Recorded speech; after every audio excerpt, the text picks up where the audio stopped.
Good morning to all of you. Myself Megha Soni और again welcome है आपका class के अंदर। ठीक है, आज हम बात करेंगे बीएससी सेकेंड ईयर के तीनों पेपर के बारे में, जैसा कि हमने लास्ट क्लास में पढ़ा था, लेकिन उसको हम वापस क्या करते हैं, रिवाइज करते हैं। ठीक है, तो हमारा जो फर्स्ट पेपर था वो कौन सा था?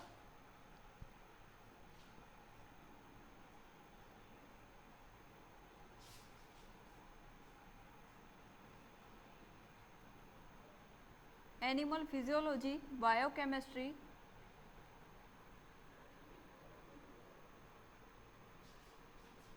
And immunology.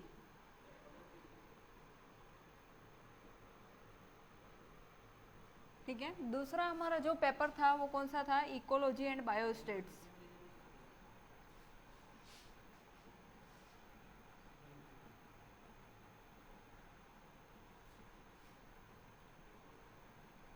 और थर्ड पेपर है इथोलॉजी एंड इवोल्यूशन।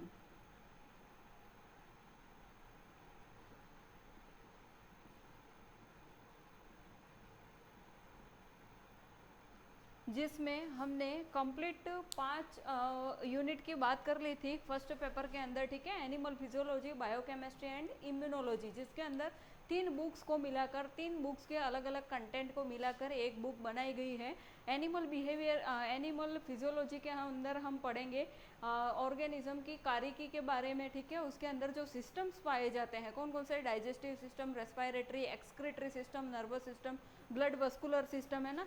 तो उनकी कंप्लीट वो किस प्रकार से अपनी फंक्शनिंग को करते हैं, ठीक है, वो हम उसके अंदर पढ़ेंगे। बायोकेमिस्ट्री के अंदर, जैसा मैंने लास्ट क्लास में आपको बताया था कि मैक्रोमोलिक्यूल्स और माइक्रोमोलिक्यूल्स जो होते हैं उनका एनर्जी के अंदर कन्वर्ट कैसे होते हैं वो, है ना, इस प्रकार से उसकी स्टडी करेंगे। और इम्यूनोलॉजी के अंदर हम प्रतिरक्षा तंत्र के बारे में जानेंगे। दूसरा हमारा पेपर था इकोलॉजी एंड बायोस्टेट, आज हम उसी की बात करेंगे। उस पर जैसे इकोलॉजी के अंदर आपका जो फर्स्ट यूनिट आएगा, ठीक है, फर्स्ट यूनिट के अंदर आपको पढ़ना है general history and scope of ecology. आप इसको नोट डाउन कर सकते हैं। देखो, ये हम सिलेबस की बात कर रहे हैं। ठीक है, इकोलॉजी मतलब कि पारिस्थितिकी तंत्र जो है हमारा, पारिस्थितिकी विज्ञान है, उसके क्या क्या स्कोप हैं उसको हमको स्टडी करना है। उसके बाद दूसरा जो आपका टॉपिक आएगा उसी यूनिट के अंदर, हैबिटेट एंड निके। ठीक है, दूसरा जो यूनिट फर्स्ट के अंदर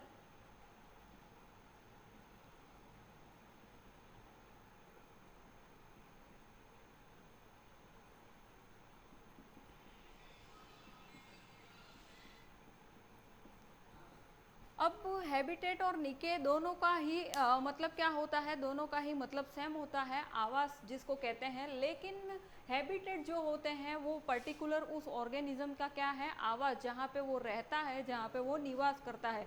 लेकिन निकेत जो होते हैं वो क्या होते हैं, उस ऑर्गेनिज्म का पेशा, उस ऑर्गेनिज्म का व्यवसाय हम कह सकते हैं, उस ऑर्गेनिज्म के व्यवहार को वो कैसे दर्शाता है, वो हम किसके अंदर स्टडी करेंगे, निकेत के अंदर स्टडी करेंगे। ठीक है, इसके बाद यहाँ पे हम पढ़ेंगे दूसरा जो हम पढ़ेंगे कंप्लीट इकोसिस्टम के बारे में। ठीक है, इकोसिस्टम पारिस्थितिकी तंत्र के बारे में, जैसे कि हमारा जो एनवायरनमेंट है वो 2 घटकों से मिलकर बना हुआ है। कौन कौन से? जैविक और अजैविक घटक के से मिलकर बना हुआ है, बायोटिक और एबायोटिक फैक्टर्स। ठीक है, और उसके साथ साथ उसमें हम पढ़ते हैं, जैसे हमने एनवायरनमेंट में फर्स्ट ईयर में पढ़ रखा है क्या, फूड वेब पढ़ रखा है। ठीक है, जिसको हम कहते हैं खाद्य जाल। ठीक है, फूड चेन पढ़ रखा है, जिसको हम क्या कहते हैं, खाद्य श्रृंखला। उसके बाद पिरामिड्स पढ़ रखे हैं अलग अलग, है ना, ऊर्जा के स्तूप वगैरह, तो वो कंप्लीट हमको स्टडी करना है। उसके बाद प्राइमरी, सेकेंडरी और टर्शियरी। ठीक है, प्राथमिक उपभोक्ता, द्वितीयक उपभोक्ता और तृतीयक उपभोक्ता और उत्पादक के बारे में हम स्टडी करेंगे। तो यहाँ पे पहला जो हमारा यूनिट है उसके अंदर हम क्या पढ़ेंगे, कंप्लीट इकोसिस्टम के बारे में और इकोलॉजी के बारे में जानेंगे। दूसरा हमारा जो यूनिट आएगा उसके अंदर हम अलग अलग एनवायरनमेंट के बारे में जानेंगे, यूनिट सेकेंड। ठीक है, जिसके अंदर हम पहला पढ़ेंगे फ्रेश वाटर इकोसिस्टम।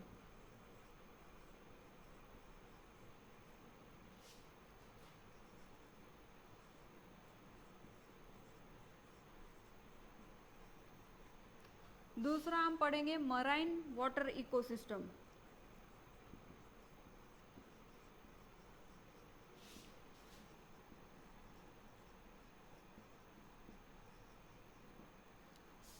तीसरा हम पढ़ेंगे यहाँ पे टेरेस्ट्रियल इकोसिस्टम।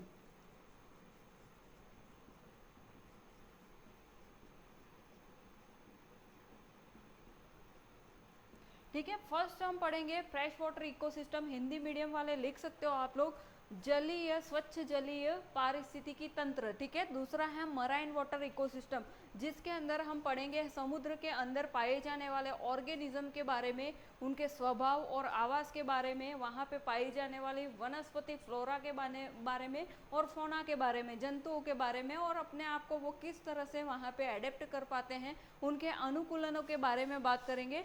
नेक्स्ट हम बात करेंगे टेरेस्ट्रियल इकोसिस्टम की। टेरेस्ट्रियल इकोसिस्टम स्थलीय पारिस्थितिकी तंत्र। ठीक है, स्थलीय पारिस्थितिकी तंत्र में हम 3 प्रकार के इकोसिस्टम को पढ़ेंगे। सबसे पहला आएगा ग्रासलैंड इकोसिस्टम, दूसरा आएगा यहाँ पे डेजर्ट।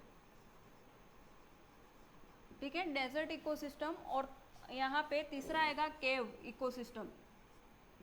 ठीक है, सबसे पहला आएगा घास के मैदान। ठीक है, घास के मैदानों का जो इकोसिस्टम है उसकी स्टडी करेंगे। दूसरा हम करेंगे मरुस्थलीय इकोसिस्टम के बारे में, मरुस्थलीय पारिस्थितिकी तंत्र के बारे में, और तीसरा हम यहाँ पे स्टडी करेंगे केव इकोसिस्टम, गुफा में रहने वाले ऑर्गेनिज्म की अनुकूलन के बारे में बात करेंगे। ठीक है, तो यहाँ पे ये हमारी 2 यूनिट कंप्लीट होती हैं।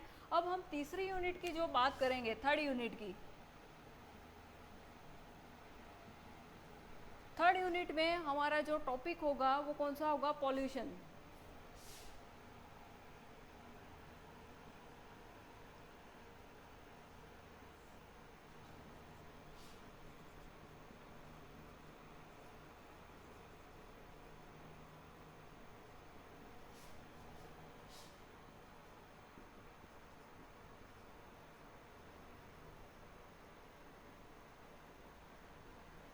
ठीक है, अब यहाँ पे पॉल्यूशन जो है उसमें भी हमारे एनवायरनमेंट के अंदर कौन कौन से पॉल्यूटेंट्स पाए जाते हैं, कौन कौन से प्रदूषक पाए जाते हैं, जैसे कि बायोडिग्रेडेबल, जिसको हम क्या कर सकते हैं, आसानी से डिग्रेड कर सकते हैं, उसको डीजनरेट कर सकते हैं, नष्ट कर सकते हैं, और नॉन बायोडिग्रेडेबल पॉल्यूटेंट्स, जिसको हम आसानी से ख़त्म नहीं कर सकते। जैसे हम पॉलीथीन की बात करें तो उसको डिस्ट्रॉय नहीं किया जा सकता है, जैसे डीडीटी का छिड़काव स्टॉप कर दिया गया है। क्यों? क्योंकि वो क्या है, नॉन बायोडिग्रेडेबल पॉल्यूटेंट्स के अंदर आता है। उसके बाद हम पॉल्यूशन के अंदर पढ़ेंगे एयर पॉल्यूशन। ठीक है, दूसरा पढ़ेंगे वाटर पॉल्यूशन।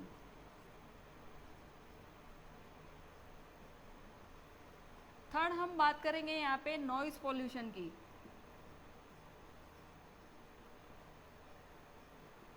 और चौथी हम बात करेंगे यहाँ पे रेडियो एक्टिव पॉल्यूशन की।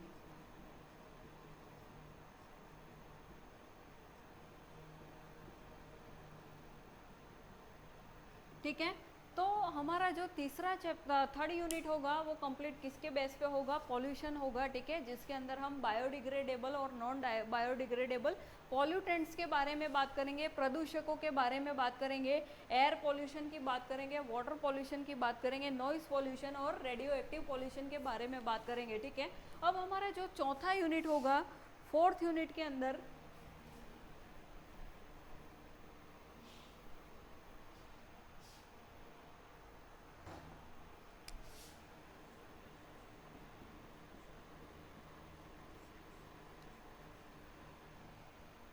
प्राकृतिक संसाधनों के बारे में बात करेंगे, नेचुरल रिसोर्सेज के बारे में बात करेंगे, उनके कंजर्वेशन के बारे में बात करेंगे। ठीक है, फोर्थ यूनिट के अंदर हम किसकी बात करेंगे? नेचुरल रिसोर्सेज की।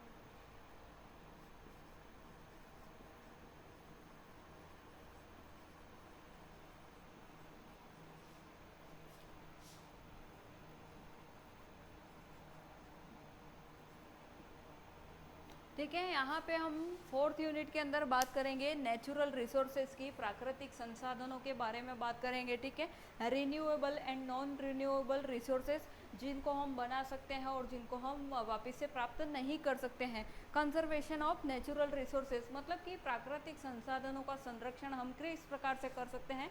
उसके बाद प्लानिंग एंड एक्ट, अलग अलग एक्ट बनाए गए हैं सरकार के द्वारा, गवर्नमेंट के द्वारा अलग अलग प्लानिंग की जाती है। ऑर्गेनिजम्स को हम कैसे बचाएं, ठीक है, प्राकृतिक संसाधनों को हम कैसे सुरक्षित करें, वो कंप्लीट सारे एक्ट हम किसके अंदर पढ़ेंगे, इस 3rd टॉपिक के अंदर। नेशनल पार्क और सेंचुरीज के बारे में पढ़ेंगे, राष्ट्रीय उद्यानों और अभ्यारण्यों के बारे में हम इस यूनिट के अंदर बात करेंगे, 4th यूनिट के अंदर बात करेंगे।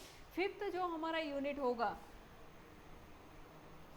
जैसा कि मैंने पहले ही आपको बताया है, 5th यूनिट के अंदर हमारा जो है बायोस्टेटिक्स, ठीक है, जैव सांख्यिकी, ये वाला जो टॉपिक है बायोस्टेट के बारे में हम पढ़ेंगे। और बायोस्टेट में भी हम फ्रीक्वेंसी डिस्ट्रीब्यूशन के बारे में बात करेंगे। फ्रीक्वेंसी डिस्ट्रीब्यूशन के साथ साथ हम ग्राफिकल रिप्रेजेंटेशन की बात करेंगे। ग्राफिकल रिप्रेजेंटेशन, जैसे हम मैथ्स में पहले ग्राफ बनाते थे, ठीक है, तो ग्राफ में भी अलग अलग, जैसे हम पहले सीधी रेखा को मिलाते थे, उसके बाद बॉक्स अलग अलग ग्राफिकल उसको रिप्रेजेंट करते थे, तो वो किस प्रकार से अलग अलग उसके टाइप हैं उसके बारे में स्टडी करेंगे।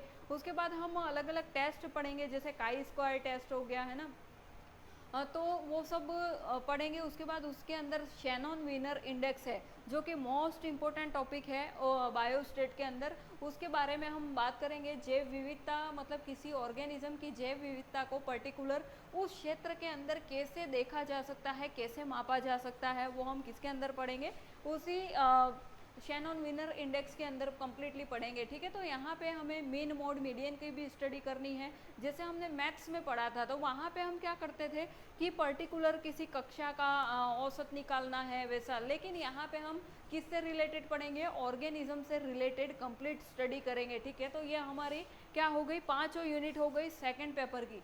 और अब हमने एक टॉपिक लिया था, जैसे हमारा जो 1st पेपर है,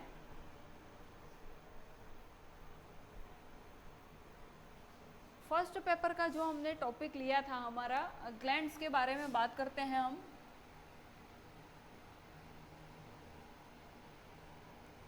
जिसको हम कहते हैं ग्रंथियां।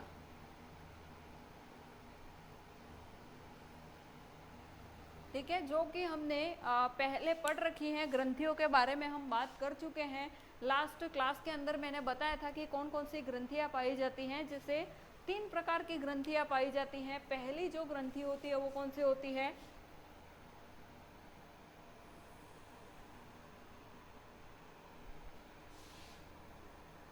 Endocrine gland.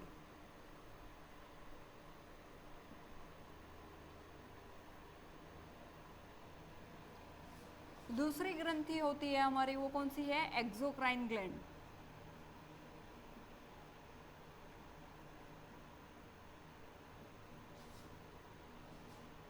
और तीसरी जो ग्रंथि है वो कौन सी है, मिक्स ग्लैंड्स। ठीक है, जिसको हम कहेंगे अंतःस्रावी ग्रंथि एंडोक्राइन ग्लैंड को।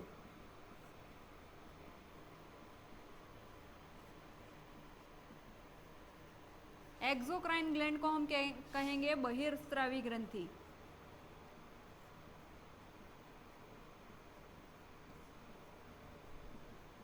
और तीसरी हमारी जो ग्रंथियां हैं वो कौन सी कहलाएंगी, मिश्रित ग्रंथियां।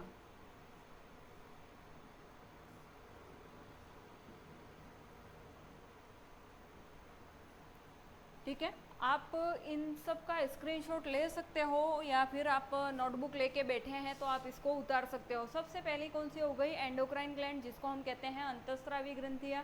दूसरी हो गई एक्सोक्राइन ग्लैंड, जिसको हम कहेंगे बहिर्स्रावी ग्रंथियां। और तीसरी कौन सी हो गई, मिक्स ग्लैंड्स। ठीक है, अब हम बात करते हैं एंडोक्राइन ग्लैंड्स की। एंडोक्राइन ग्लैंड जो है अंतःस्रावी ग्रंथियां किन्हें कहते हैं, ऐसी ग्रंथियां जो क्या होती हैं, डक्टलेस होती हैं, डक्ट नहीं पाई जाती है, इनके अंदर नलिकाएं नहीं पाई जाती हैं। ठीक है, कैसी ग्रंथियां हैं, डक्टलेस ग्लैंड्स है।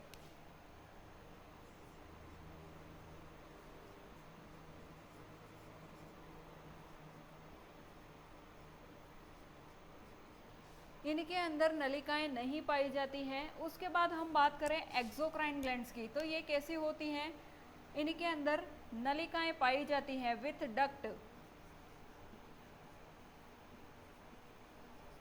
ठीक है, इनके अंदर नलिकाएं पाई जाती हैं। और मिक्स ग्लैंड जो कि कैसी होती है, जिनके अंदर एक्सोक्राइन और एंडोक्राइन दोनों ही ग्लैंड शामिल होती हैं।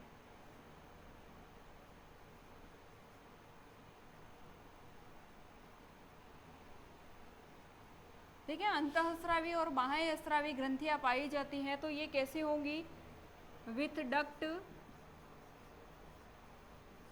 And ductless.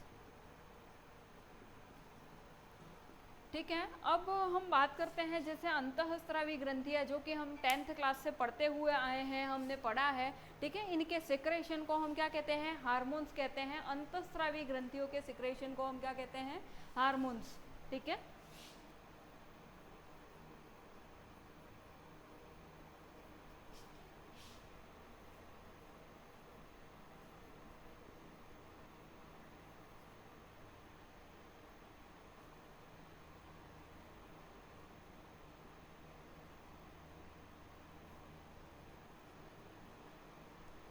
अंतःस्रावी ग्रंथियों के सिक्रेशन को हम क्या कहते हैं, हार्मोन कहते हैं। एक्सो, उसके साथ साथ हम यहाँ पे एक्सोक्राइन ग्लैंड जो है, बहिर्स्रावी ग्रंथियां हैं, उनके सिक्रेशन को हम क्या कहेंगे, एंजाइम।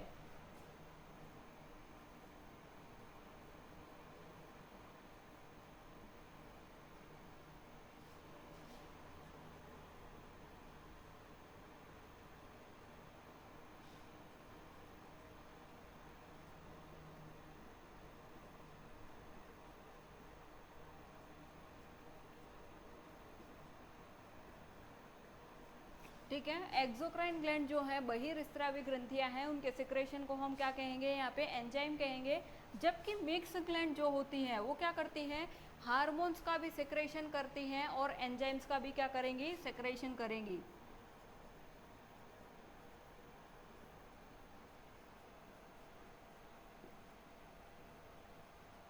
क्योंकि ये किस प्रकार की ग्रंथियां हैं, एज ए एक्सोक्राइन भी फंक्शनिंग करती हैं और एज ए एंडोक्राइन भी फंक्शनिंग करती हैं। ठीक है, तो यहाँ पे हमने क्या देखा, ग्लैंड्स में 3 प्रकार की ग्रंथियां पाई जाती है। पहली जो ग्रंथि है वो कौन सी है, एंडोक्राइन ग्लैंड्स। ठीक है, अंतःस्रावी ग्रंथियां। दूसरी है एक्सोक्राइन ग्लैंड, बहिस्रावी ग्रंथियां। और तीसरी है मिक्स ग्लैंड, जिनको हम कहते हैं मिश्रित ग्रंथियां। ठीक है, और ये अंतःस्रावी ग्रंथियां कैसी होती हैं, डक्टलेस होती हैं, इनके अंदर कोई नलिकाएं नहीं पाई जाती हैं। एक्सोक्राइन ग्लैंड कैसी होती हैं, विद डक्ट, मतलब कि इनके अंदर नलिकाएं पाई जाती हैं। और ये जो मिक्स ग्लैंड्स है वो कैसी होती है, डक्टलेस भी हो सकती हैं या फिर डक्ट युक्त भी हो सकती है। क्यों, क्योंकि ये एज ए एक्सोक्राइन फंक्शनिंग करती हैं और एज ए एंडोक्राइन फंक्शनिंग करती है। अब जो हार्मोन होता है, ठीक है, हार्मोन जो है वो अपने सेक्रेशन स्थल से दूर जाकर क्या करता है, अपने रिएक्शन को शो करता है। मतलब कि अपना जो सेक्रेट होने वाला स्थल है, जहाँ से उसकी उत्पत्ति होती है, वहाँ से इसका टारगेट ऑर्गन जो होता है वो कैसा होता है, दूर होता है। टारगेट ऑर्गन फार।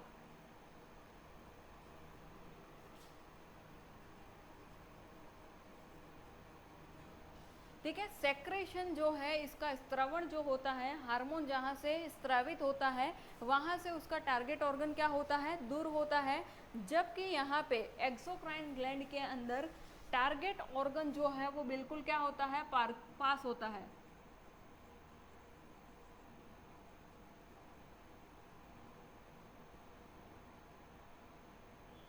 ठीक है, टारगेट ऑर्गन क्या होता है, यहाँ पे जस्ट पास होगा। जैसे एंजाइम होते हैं, जहाँ पे उनकी उत्पत्ति होती है वहीं पे क्या करते हैं, ये अपने रिएक्शन को शो करते हैं। और ये इनकी जो मात्रा होती है वो कभी भी कम नहीं होती है। अपनी रिएक्शन को कंप्लीट करने के बाद भी एज इट इज़ उनकी जो क्वांटिटी होती है वो वैसी की वैसी होती है। ठीक है, तो और ये जो हार्मोन्स होते हैं वो कैसे होते हैं, या तो ये प्रोटीन के बने हुए हो सकते हैं, या फिर ये कार्बोहाइड्रेट के बने हो सकते हैं, या फिर ये वसा के बने हो सकते हैं, या फिर वसीय अम्लों के बने होते हैं, कौन, हार्मोन। जबकि एंजाइम जो है वो प्रोटीन नेचर के होते हैं, हमेशा वो किससे बनते हैं, प्रोटीन से ही बनेंगे। ठीक है, कभी भी कार्बोहाइड्रेट लिपिड से नहीं बनेंगे। एंजाइम हमेशा कैसी प्रकृति के होते हैं, प्रोटीन प्रकृति के। जबकि यहाँ पे हार्मोन जो है वो किससे बनते हैं, या तो कार्बोहाइड्रेट से भी बन सकते हैं, या प्रोटीन से भी बन सकते हैं, या फिर लिपिड से, या फिर फैटी एसिड से बन सकते हैं, वसीय अम्लों से भी बन सकते हैं। ठीक है, और तो यहाँ पे हमने बात की ग्लैंड्स की, अब हम बात करते हैं एंडोक्राइन ग्लैंड्स की, ठीक है। आप चाहो तो इसका स्क्रीनशॉट ले सकते हो जल्दी से, ठीक है। और नोटबुक लेके बैठे हो तो आप इसको नोट भी कर सकते हो। हम बात करेंगे आगे हम एंडोक्राइन ग्लैंड्स की।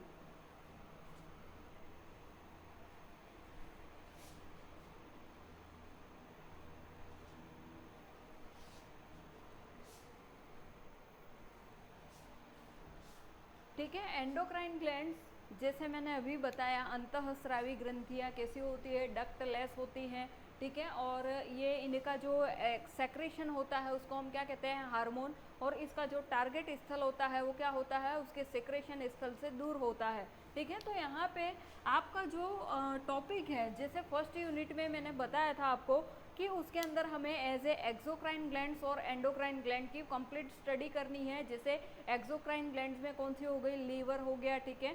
तो उसके बाद पेनक्रियास हो गया, है ना। वो सब क्या है, एज ए एक्सोक्राइन ग्लैंड के अंदर आती हैं। और यहाँ पे हमें बात करनी है पिट्यूटरी।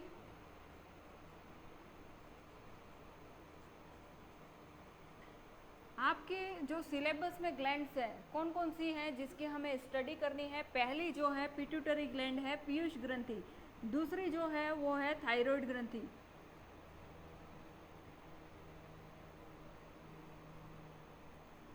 तीसरी जो ग्लैंड है पैराथायराइड।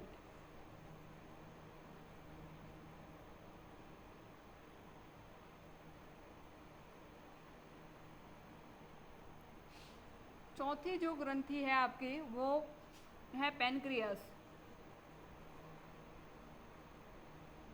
और फिफ्थ जो ग्रंथि है, फिफ्थ जो ग्लैंड है वो है आपकी एड्रिनल।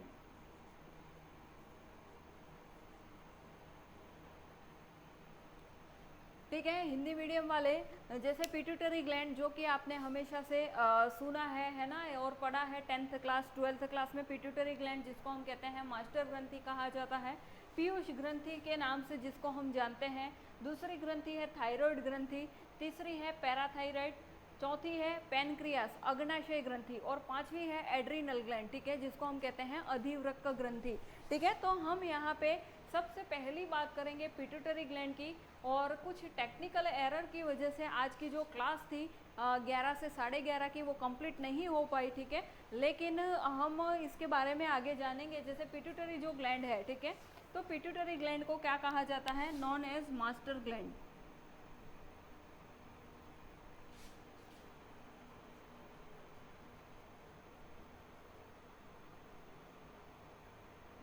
क्या कहते हैं हम इसको, मास्टर ग्रंथि कहा जाता है। क्यों कहा जाता है, क्योंकि पिट्यूटरी जो ग्रंथि होती है वो क्या करती है, 9 प्रकार के हार्मोन का सिक्रेशन करती है। 9 प्रकार के हार्मोन सिक्रेट होते हैं पिट्यूटरी का जो पिट्यूटरी ग्रंथि है। जैसा लास्ट क्लास में बताया था, इसके 2 भाग होते हैं, adeno hypophysis and neuro hypophysis. तो एडिनो हाइपोफाइसिस जो है वो 7 प्रकार के हार्मोन का सिक्रेशन करती है, जबकि न्यूरो हाइपोफाइसिस है वो 2 प्रकार के हार्मोन को सिक्रेट करती है। जैसा मैंने बताया था, ग्रोथ हार्मोन, ठीक है, TSH थायराइड स्टिमुलेटिंग हार्मोन। उसके बाद नेक्स्ट बताया था FSH फॉलिकल स्टिमुलेटिंग हार्मोन।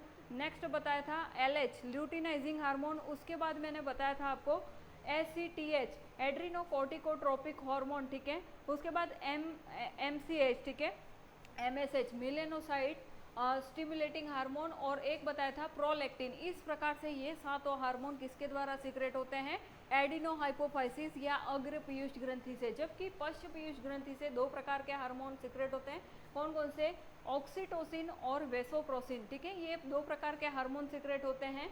और जो पिट्यूटरी ग्लैंड है उसके द्वारा सीक्रेट होने वाले जो 7 हार्मोन है वो क्या करते हैं, बाकी सभी ग्रंथियों के कार्यों को क्या करते हैं, नियंत्रित करने का कार्य करते हैं, उनको कंट्रोल और रेगुलेट करने का काम करते हैं, नियंत्रित और नियमन करने का कार्य करते हैं। इसलिए इसे क्या कहा जाता है, मास्टर ग्लैंड कहा जाता है। अब इसके बारे में इसके जो पार्ट्स हैं, इसकी उत्पत्ति कहाँ से हुई, इससे सिक्रेट होने वाले हार्मोन, इसकी फंक्शनिंग क्या है, इसकी कमी और अधिकता से होने वाले जो हमारे बॉडी के अंदर चेंजेस हैं वो किस प्रकार से होते हैं, इसकी बात हम नेक्स्ट क्लास के अंदर करेंगे। Thank you so much.